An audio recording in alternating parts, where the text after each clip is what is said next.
Well, thank you, Hare Krishna, everyone. Welcome to the morning Bhagavatam class. Today is a verse which we felt, Anand Bihari Prabhu and I, it'd be wonderful to have Shyamananda Prabhu introduce the topic and actually speak about it in detail. And we will get into the verse in a second. Shyamananda Prabhu is, of course, a very senior monk from ISKCON Chowpatty.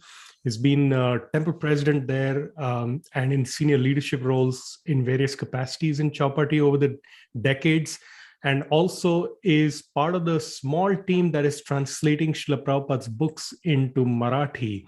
And he's a very learned scholar, and at the same time, he's a most down-to-earth, friendly, loving devotee. So we're very fortunate to have him speak to us today. And Shyamananda Prabhu, please enlighten us. All right. So, Hare Krishna, greetings everyone. Good morning. If you are in America or somewhere else, good afternoon, good evening, whatever it is. Today, we are having our discussion on Srimad Bhagavatam, 9th canto, 21st verse, 21st chapter, 18th verse. The text is as follows. Tat prasanganubhavena ranti devanuvartinah abhavan yoginas sarve narayana parayana. Translation and purport by His Divine Grace, Srila A.C. Bhaktivedanta Swami Prabhupada. Translation. All those who followed the principles of King Ranti Deva were totally favored by his mercy and became pure devotees, attached to the Supreme Personality of Godhead, Narayan. Thus, they all became the best of yogis. Purport. The best yogis or mystics are the devotees, as confirmed by the Lord himself in Bhagavad Gita 6.47.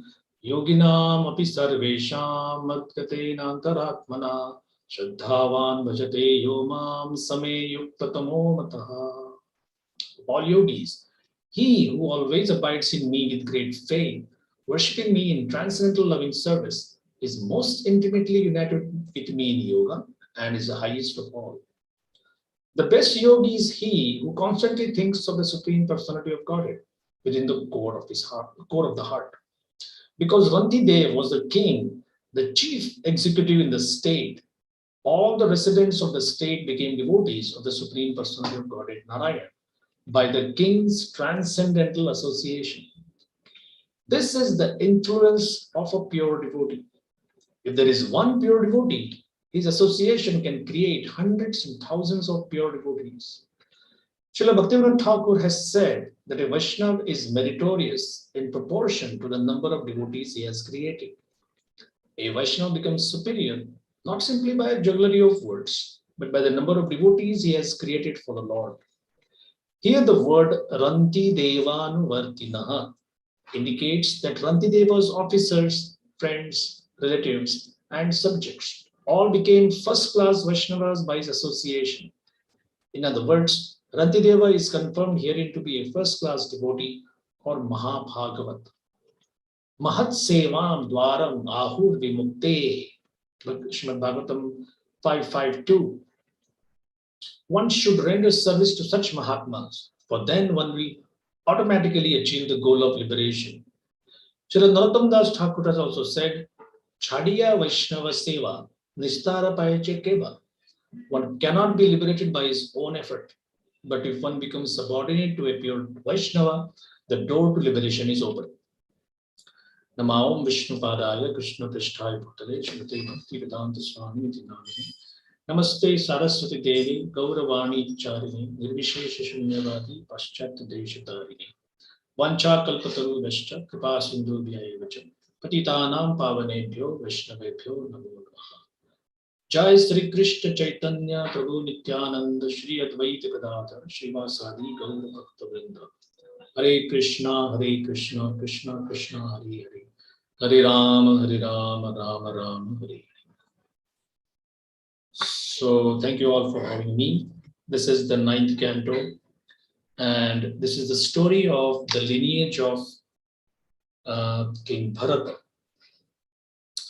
In our discussion today, we should be having two main topics. One is a little bit of a deeper understanding of king's royalty the position of kings and how we are so unfortunate in this Kali Yuga. And the second main point is the influence of one pure Vaishnava, and a little bit more deeper into this thing that a Vaishnava is meritorious to the degree how many Vaishnavas he has created. So broadly speaking, these 3 points. So I am the king. How many times in your newspapers, online or print or whatever, you have seen somebody saying? I remember in the last 2 or 3 decades, there is one boxing champion who used to say, I am the greatest, I am the king. Then somebody made a movie about a boat which went to the bottom of the ocean called the Titanic. And he said, I am the king of the world. So does merely punching somebody in the face for 20, 25 years and earning a lot of money make you king? Or making the first $1 billion making movie makes you the king? It was Karl Marx who started a philosophy by saying that it's really so dangerous, and why Prabhupada spent so much of time talking about the greatness of kings, and he trained devotees about the dangers of Marxism. This is not a lecture on Marxism, but one of his points is society has a core and society has a shell. Every society has a core and society has a shell. At the core, you have economic activities, and these are always controlled by the royalty. And he said, on the outer shell, you have culture, music, entertainment, and you guessed it right, religion. So society will always have corrupt, dictatorial, cruel people who will control the core. And if people are becoming morose, people are becoming sad, miserable, they will always throw at them entertainment, culture, music, something to amuse themselves. And he says the worst of them all is religion, because it will give them a false sense of control, a false hope for the future. Therefore, he said, let us overthrow everything and go to the core. And of course, kings in Kali Yuga, if I don't want to take a survey here, but if I say, what is your general experience of kings? Give just one word. I did this with a group long ago, and the words which came, you can add a few in your chat if you feel so inspired. Kings over the last 5,000 years of Kali Yuga, except a few Vaishnava kings here and there. One is bossy, arrogant, cruel, corrupt, power mad, so on and so forth. Now, why is that? That's because there is no training, there is no culture. And to some extent, I am also guilty of that. I was a temple president, or I still am to some degree. And therefore, there was this Bengali devotee. I met him in Vrindavan. And he said that, are you from Chopati? And I said, yes. So he said that, I'm planning to visit. I said, all right. So I came back from Vrindavan.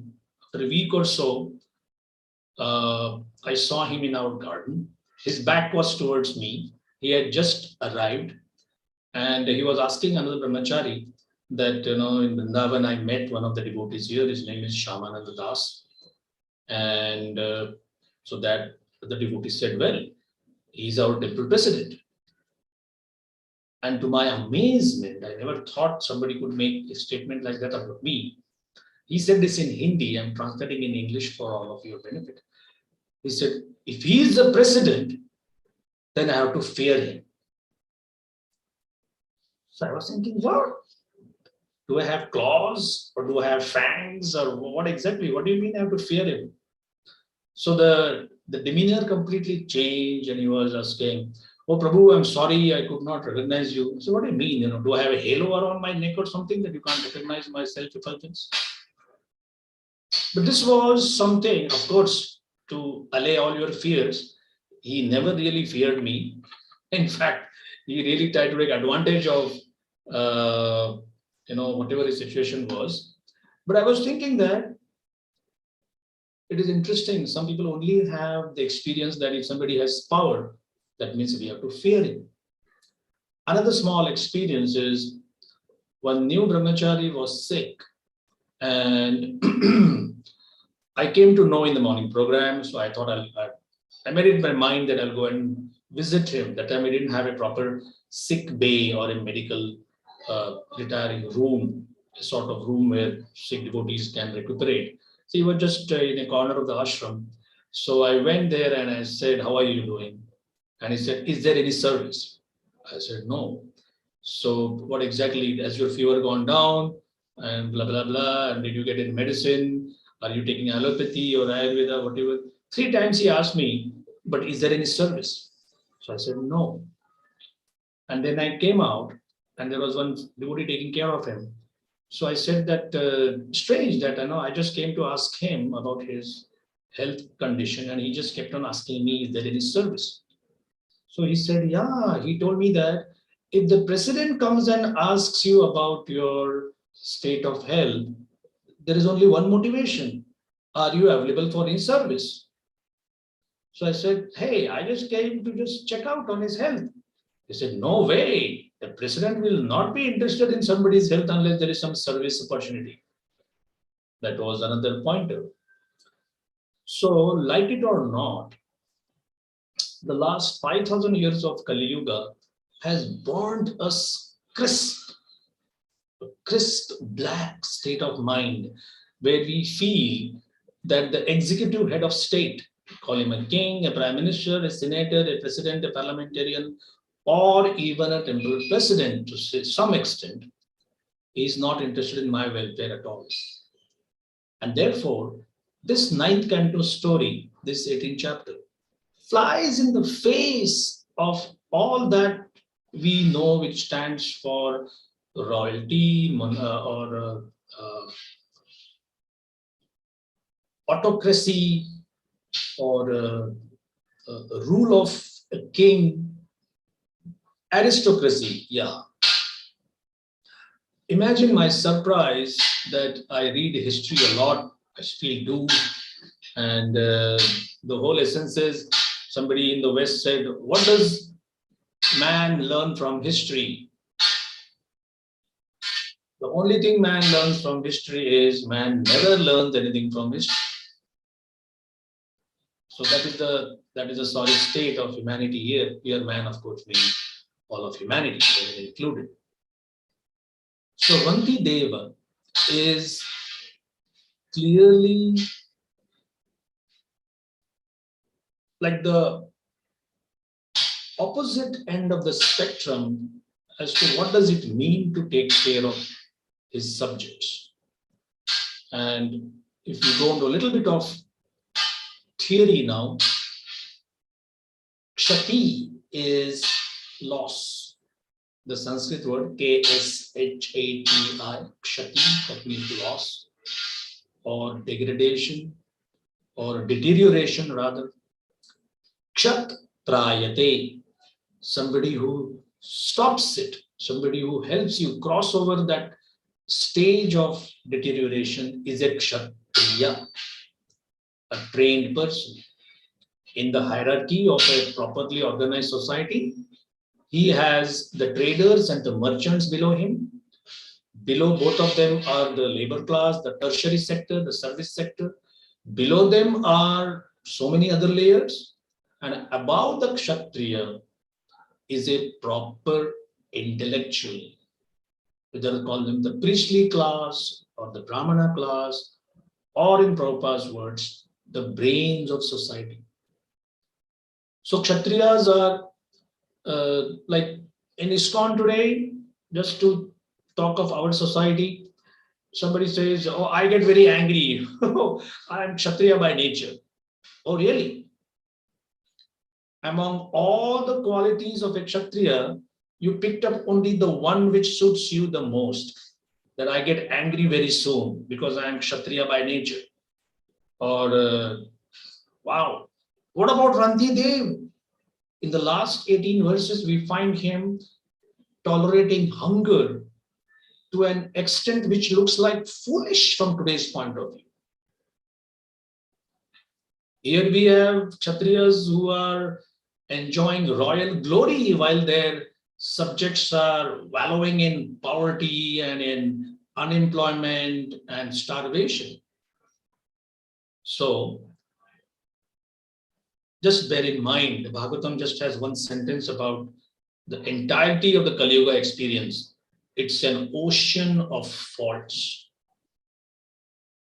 So, rather than pointing out to him and her as to why I was born in this age, we just have to accept that I don't deserve the Satyuga Kshatriyas or the Dwapara Yuga Kshatriyas even. I am here because of my own choice of events, and therefore I have to bear it. So,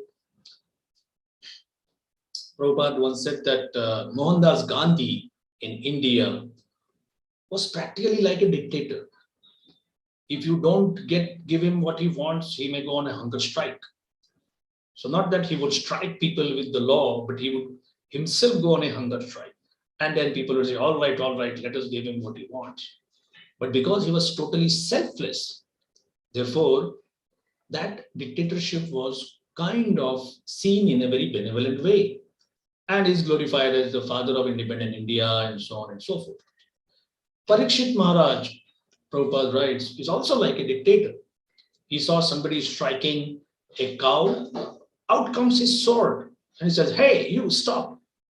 Prabhupada says he doesn't try to set up some inquiry commissions or let us inquire this event and then bring out after 2 years a thick, fat 3,000 page report, which also is redacted, not fully brought before the public, and so on and so forth. So many things happen. That kind of Kshatriya is needed. And so rather than spend time on cultivating and training Kshatriyas and Vaishyas and Shudras, we can see, this is my humble, you can say speculation or observation, that Prabhupada would always emphasize Brahmanas. That doesn't mean that he doesn't want Kshatriyas or Vaishyas or Shudras, or they are to be looked down upon, or you might feel that you know what to do, I'm not a Brahmana real sense. No, Prabhupada put emphasis on the first step. So what do Brahmanas do? Then they train the other three Varnas, and through the four, they take care of the entire social spectrum. So this is the end of the first point. Now we come to the next important point, that is the influence of one pure Vaishnava. So in the purport, Prabhupada is very emphatically saying that, let me come there, that Rantidev was a king, and by his association, he created, Prabhupada says, officers, friends, relatives, subjects, all became first-class Vaishnavas. So this is the influence of a pure devotee. If there is one pure devotee, his association can create hundreds and thousands. I have seen people saying that, oh, Bhaktivinoda Thakur said, how glorious are you as a Vaishnava? So the proportion of the number of devotees you have created, sometimes I feel this also is misused, but I will not talk about the misuse right now. I'll talk about the proper use of this statement. And we find in the life of Prabhupada that Prabhupada actually created, this is very important here, a Vaishnava becomes superior not simply by jugglery of words, but by the number of devotees he has created for the Lord. The last 4 words, created for the Lord, are very important. So there are so many occasions in which Prabhupada's disciples, and albeit in an honest way, trying to glorify him, that Srila Prabhupada, Bhaktivinoda Thakur could not go outside India. Your Guru Maharaj could preach only in the boundaries of India, and he had to send disciples to the West. You outdid both of them. You wrote more books, you created more devotees, and before that devotee or that group could go on and on, Prabhupada stopped him and said, you don't understand what a Vaishnava is. My Guru Maharaj and Thakur Bhaktivinoda were so powerful. They are so powerful, at the same time so compassionate, that they are willing to give me the credit. It is their mercy which is creating devotees all around, and they are eager to give me the credit. So you may say, of course, this is the mood of a pure devotee, but that's what reality is. What about, as I said, sometimes I see this one sentence used in an inappropriate way. That is, at your and my level, we may say, oh, I have created 17 devotees so far. Oh, I have taken care of 6 programs, and out of that, 300 devotees have come. My humble opinion, correct me if I'm wrong, I don't really subscribe to this view, because I have heard a class given by Gaur Govind Maharaj, and also, well, at least in his class, he gave something which I find it safe, and that's what I'm going to share with you, that the preaching I do and the quality of my devotion, I should be seeing them a little bit separate from each other. There is a prayer by Bhaktivinoda Thakur, Kabe habe bolo sei din amar. When, oh, when will that day be mine? A very beautiful prayer. The last verse of that says that, when will Nityananda Prabhu give me the power of attorney to preach? Some of you who are in the commercial and legal aspect of business or commerce will understand that power of attorney is you give somebody the power to do something.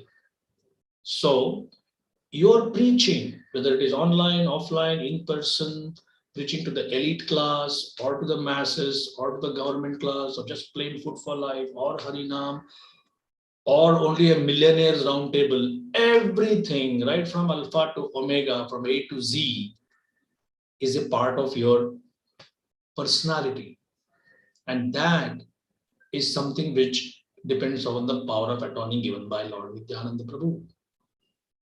Your own spiritual self, your own personality, how much of a taste you have for the holy name, how much you have a taste for Srimad Bhagavatam, the 5 essentials of bhakti.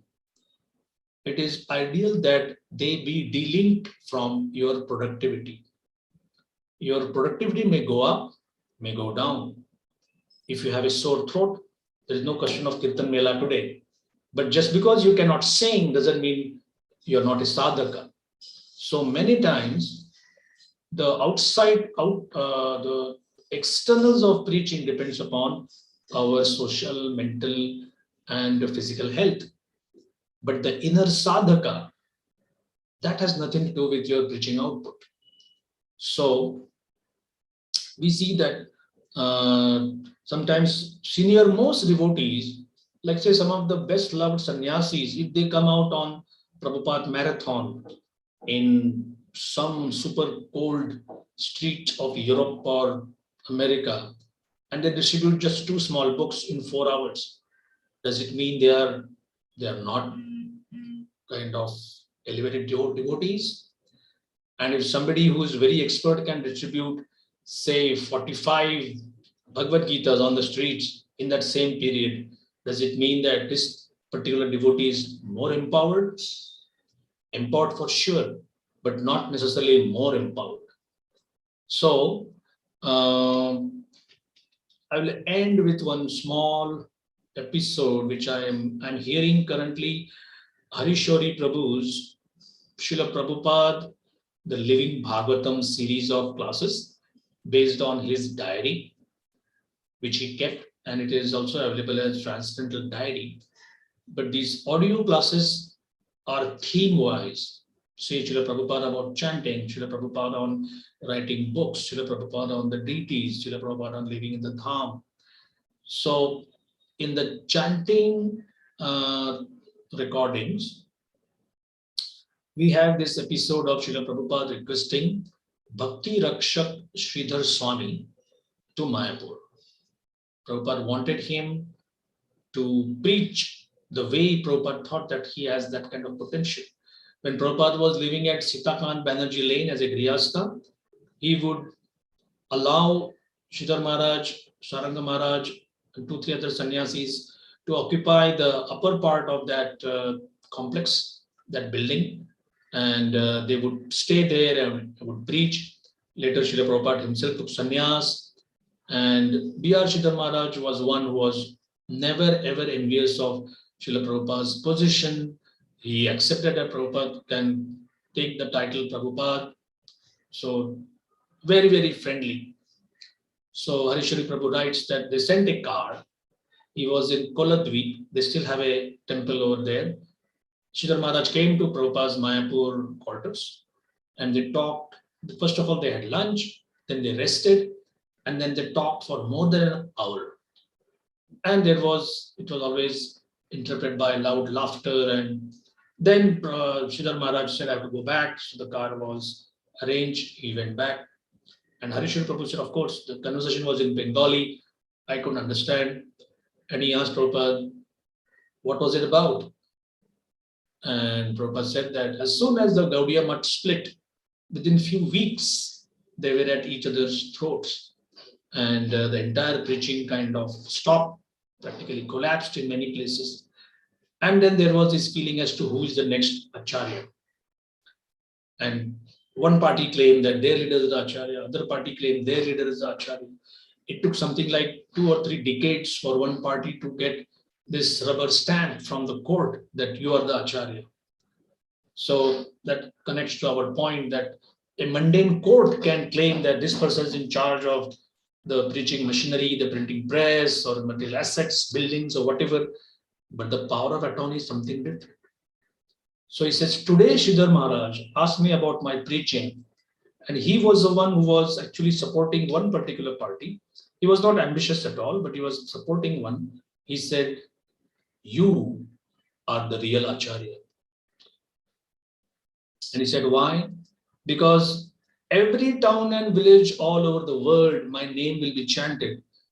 We knew this verse, but you know what we would do? We would think that this is only limited to India, because in India it's happening.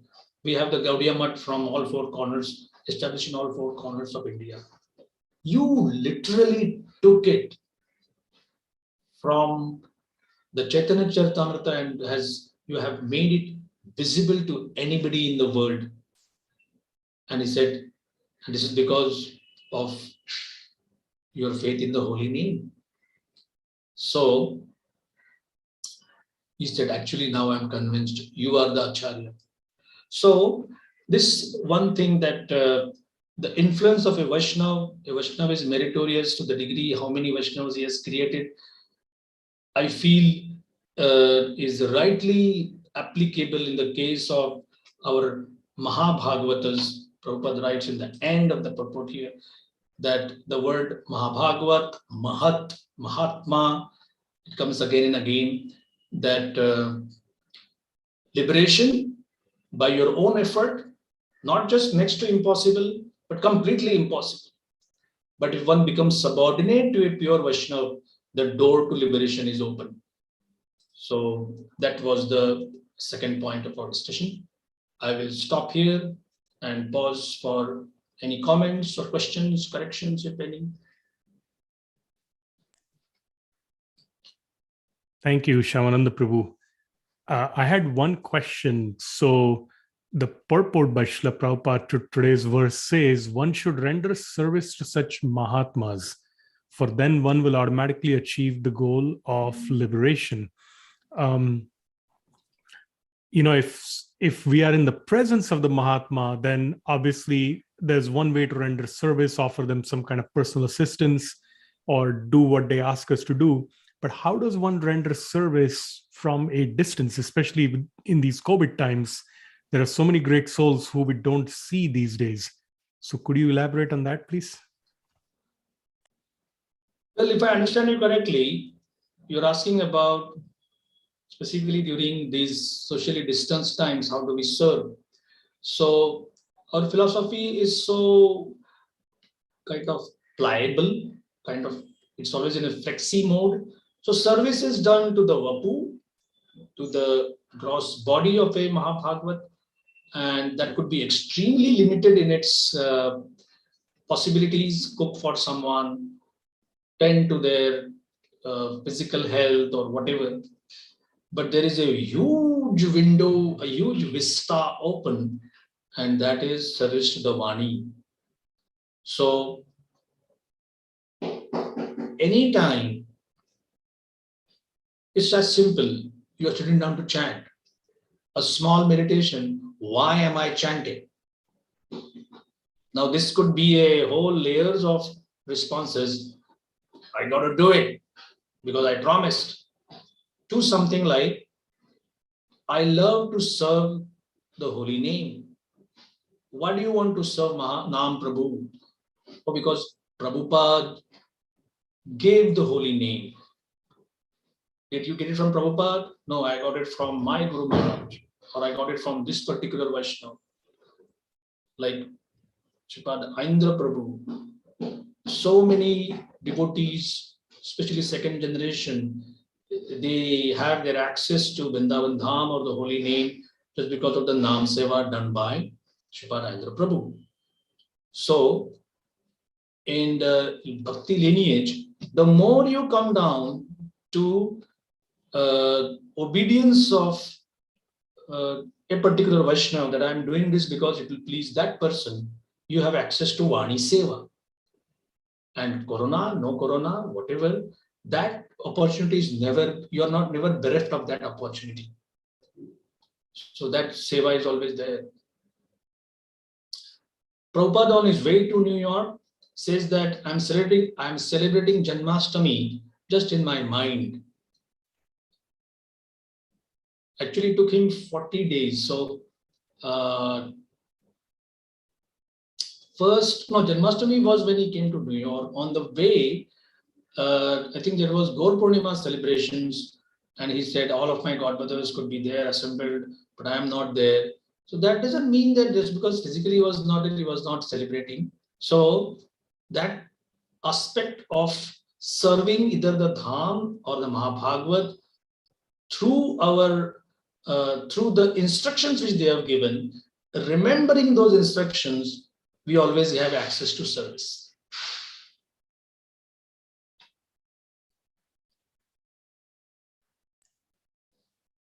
Thank you, Prabhu. Anyone have any questions or comments?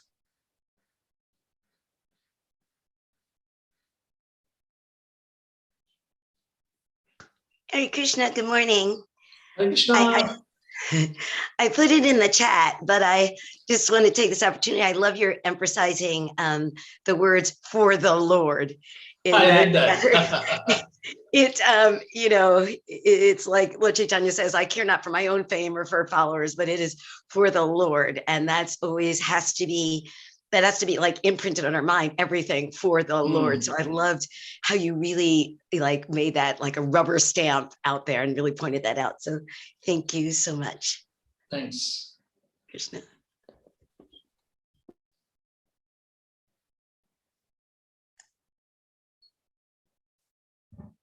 So while we're waiting for someone else to speak up, a corollary question to that first one.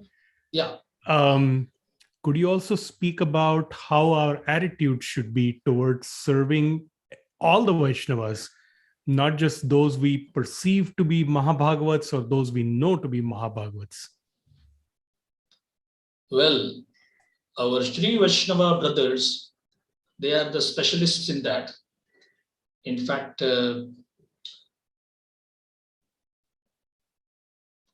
what Mahaprabhu took those two things from the Sri Sampradaya. One is the purity of devotional service, the mood has to be pure, and second is serving Vaishnavas. So, Sripad Ramanujacharya was going to one place, and one kind of resourceful, rich disciple, he was very eager to serve his guru, but then he was not showing that much of an inclination towards the party which was accompanying him. And another who was much lower in economic resourcefulness, but was just so happy to see that all of his god brothers have come. So Ramanujacharya was kind of testing his disciples that where should we go? So then some senior person told the reality that this Prabhu, who has a big house and big facility and plenty of resources to serve, is interested more in just you and the senior monks.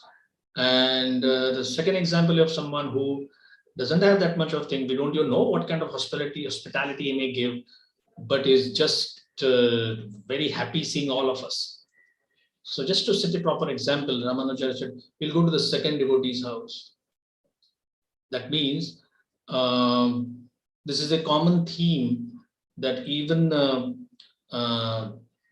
through the example of Lord Jesus, he said, the way you treat the least of my followers is how you treat me.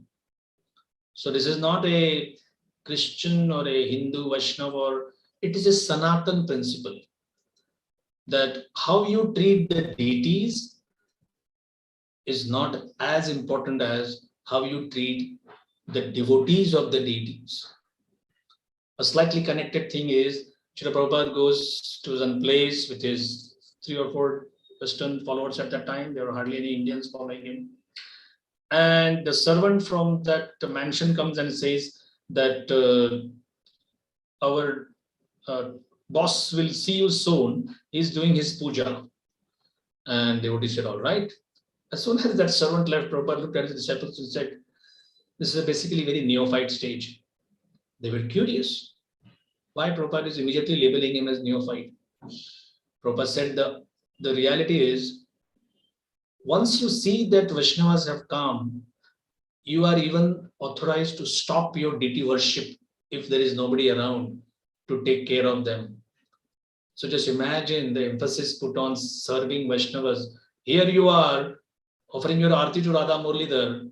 Someone comes, you are kind of licensed to stop your worship, greet that person. If they're in a hurry, offer them some Mahaprasad or Charnamrita or whatever kind words, sweet words.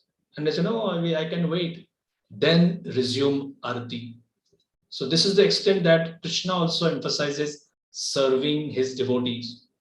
So that kind of emphasis is given for serving the least of those whom we may always size somebody up. Oh, this man looks to be a donor, or this one cannot be a donor, or what can I get from him, or he doesn't like me, or whatever. No, we serve Krishna by treating wherever we see life as an expression of Krishna. That's the norm for us.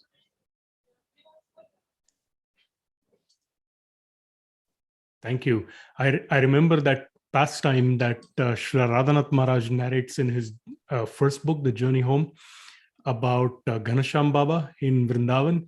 He would see everyone as a friend of his Gopijana Ballava.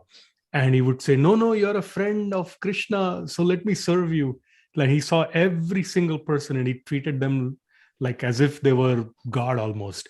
Like the way he would conduct his service or hospitality to everyone was very inspiring. Hare Krishna. Hare Krishna. Hare Krishna Prabhu. Thank you so much for this class.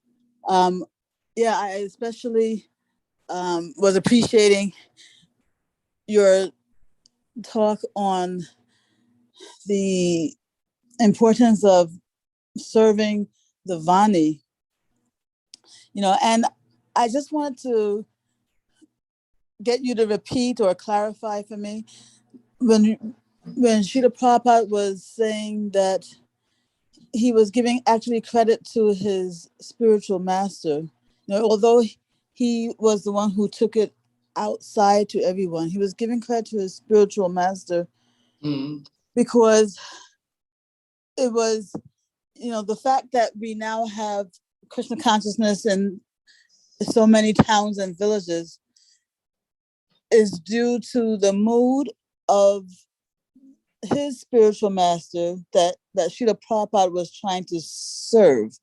Srila Prabhupada was trying to serve that mood, and that's why he was giving credit not to the overt manifestation, the physical, let's say, results, but he was, because if it weren't for his spiritual master's desire, I guess your Papa was saying that none of this would have happened. Is that the idea?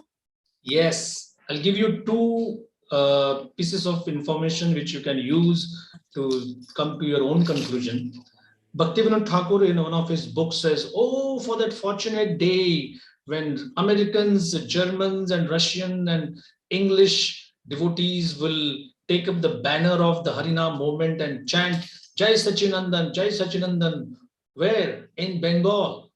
That means they will come over here. And this is 1896.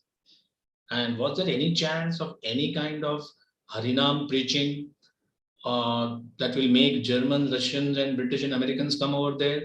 So that was his desire. Fast forward to 1965, Srila Prabhupada is penning down his poem, Markine Bhagavad Dharma, preaching Bhagavad Dharma in America.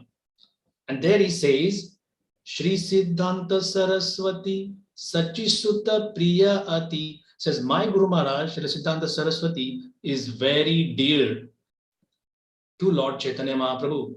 Lord Chaitanya Mahaprabhu's desire is to spread the holy name all over the world. And therefore, because of the desire of Srila Bhaktisiddhanta Saraswati Thakur, who is very dear to Lord Chaitanya, this is going to happen. I am merely a token, an instrument of their order. He always felt like that. I'm just like a postal peon, or nowadays we don't even see a postal worker bringing anything. But ask somebody who is late 60s or late 50s or whatever, that what was the joy when you received some envelope from the postman and that contains a check for say $10,000. Now, do you kiss and hug that postman for that? You say thank you. But the real person who sent that check is your friend or parent or whatever. So Prabhupada's mood was work hard, and he did work hard. He endured heart attacks and everything. But his inner core was, I am just a carrier of the mercy of Thakur Bhaktivinoda and Bhaktisiddhanta Saraswati Thakur. And it is their desire which will be creating whatever it is. One last Shyamananda point. Prabhu. What if this Krishna's mercy is coming to us in the form of a difficulty? Do we also kiss the envelope with a difficult situation or a challenge? Or we cry? Prabhu, or we kick the mailman? If you ordered something and then you haven't paid for it, so then the bill comes to the postman. Why hurt him or why kick him in the backside? That how dare you bring me a bill for $2,000? He said, don't blame me. It is just something you ordered. So many times, Krishna uses his illusory potency, the third potency, Maya potency, to give you the benefit of what you have worked hard, so-called, and also the bill for what you have enjoyed. It is only when you get connected to Krishna through a spiritual master, does her influence kind of slowly gets reduced, not immediately, but slowly. So it's not that Krishna is trying to disrupt my bubble of comfort. It's Krishna delivering Prabhu, what I have. Whenever you feel that Krishna is envious of my good job, Krishna is envious of my H-1B visa. Krishna is envious of my Trump Tower, $300 million penthouse or whatever. You are flying in the face of Vaishnava philosophy. Krishna never celebrates anybody's material success, and he's never envious of anybody's material success. One line of Bhagavad Gita will suffice. Udasi navadasi nam asaktam teshu karmasu. He says, oh Arjun, I'm simply neutral. I don't take part in any material affairs unless that jiva gets connected to me.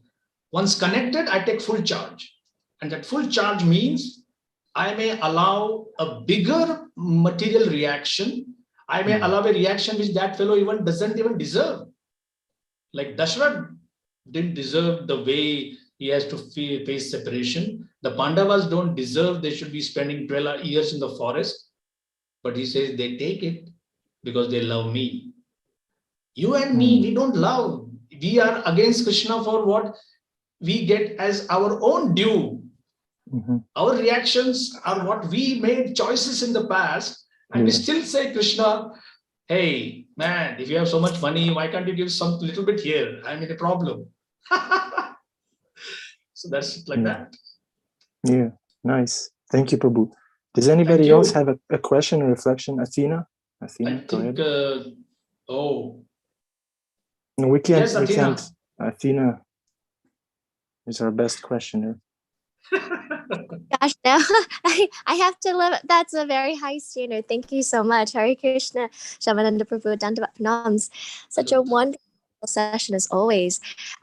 This is actually a comment / questions if you had any further reflections, but I just really loved the anecdotes that you gave, and like Gail Mataji mentioned, what stuck with me was really Srila Prabhupada so humbly giving all appreciation and credit back to Bhaktisiddhanta Saraswati Thakur and Bhakti Vinod Thakur for their mercy as to why this is spread all over the world, and somehow he's getting the credit. And I've heard from devotees, actually, one perspective is that they're all pure devotees. They're all pure devotees. But the reason why Srila Prabhupada is so famous or well known is that he was the one who actually took the risk. Everyone's kind of writing, they want to spread it, but it was Srila Prabhupada who actually executed the order and decided to take the risk to actually spread it. And that is why he is so much more well known than I guess his gurus and all the other pure devotees. I don't know if you have a comment or thought around that. Well, Athena, this is where our philosophy kind of becomes very confusing. If you ask anyone who is on the third stage, Kanishta stage, or the medium stage, the Madhyama stage, that what kind of devotee are you? And they would say, well, I am kind of. Like if you ask me, Shyamanandas, describe yourself. I say, oh, really? I am in the movement for the last 30 years. I'm so experienced. I've done this, I've done that. All credit goes to my guru, blah, blah, blah, blah, blah, everything. But I would be happy to say that I was part of this transcendental team which translated this Bhagavatam. I did this, I erected this temple, I raised funds. What happens if you ask a real Uttamadhikari or a Mahabhagavat? And he may say, I'm good for nothing. I'm the lowest of the low. So if you are in a mode of asking someone and taking down their replies, everybody except the Mahabhagavat will actually tell what they have done. And they could be really true about that and humble also. But a pure devotee, if you ask him, are you a pure devotee? He will never say no, he will never say yes. So just by taking a survey, just by hearing about something, we cannot come to a proper conclusion. So the mood is, the world is witness to what Prabhupada did. And we also sing daily in the Guru Puja, Ebejash Gushuk Tribhuvana. Let your glory be spread all over the three worlds. Now, why should somebody's glory be spread all the three worlds who doesn't need glory even? He doesn't need it. We need it. We need to glorify someone for our purification. So therefore, we will always say that others waited, but Prabhupada took the risk. Others were feeling very comfortable in their own temples or whatever. But Prabhupada came out of the comfort zone. Prabhupada is telling his Western disciples, nobody invited me. I came on my own. You're not asking me if I can give more books, but I am enthusiastic in giving. So sometimes we find the pure devotee just does things as ordained by Krishna. As Prabhupada told once, one devotee was massaging him. So I didn't want to come to this world. Krishna practically forced me. I said, no, I don't want to go to this nasty place, especially in Kali Yuga. All right, just go and give them the books. Can you imagine? Srila Prabhupada belongs to that particular group where he can bargain with Krishna, saying that I don't want to go, it's a nasty place. And Krishna bargaining in return, saying that at least go and give them the books. And Prabhupada reading his own books. And Shuddhagati Prabhu, his disciples, asking, you wrote the books. So what can you gain from that? Prabhupada said, I didn't write. Krishna dictated to me. So I am relishing what Krishna has dictated to me. So in one sense, I'll just round it up. If you ask a pure devotee, are you a pure devotee? He says, no. He said, okay, next. No, don't be that foolish. You can never ask him and get an answer because pure devotees will always respond to your own level of maturity. Why should somebody be honest before you and me if we ask them that, like Prabhupada told one reporter, you are asking me what is self-realization? He said, yeah. What do you understand of self-realization? And he said, I don't know. Then Prabhupada said, how will you know whether I am realized or not? In order to understand what is self-realization, in order to understand who is self-realized, at least theoretically, you have to come to an understanding of what that means. So, simple Bhagavad Gita purport. A sick man is known by symptoms. A rich man is known by symptoms. A scholar is known by symptoms. Similarly, a pure devotee, over a period of time, that's the important part, over a period of time is known by the symptoms. And in today's purport, we are seeing that how that influence or symptom of a pure devotee is given in this definition of the word, Ranti Devanu Vartinaha, those who were his followers. So these are some thoughts. I know I'm not able to satisfy you. Maybe we will need a one-on-one session. You cannot satisfy us, but Krishna can through you. Thank you, Shyamananda Prabhu. Thank you. Thank wonderful, you all. especially Hare Krishna. Especially the Q&A. It's just so much nectar came out of your microphone. Thank you so much, everyone, for coming on, for contributing to this class. We'll see you again tomorrow. Shyamananda Prabhu, Dandavat Pranams. Dandavat Pranam. Thank you all very much. It was very nice. Hare seeing Krishna, you. Prabhu. Thank you so much, Prabhu. My Dandavats to all of you. Hare Krishna. Hare Krishna. Hare Krishna.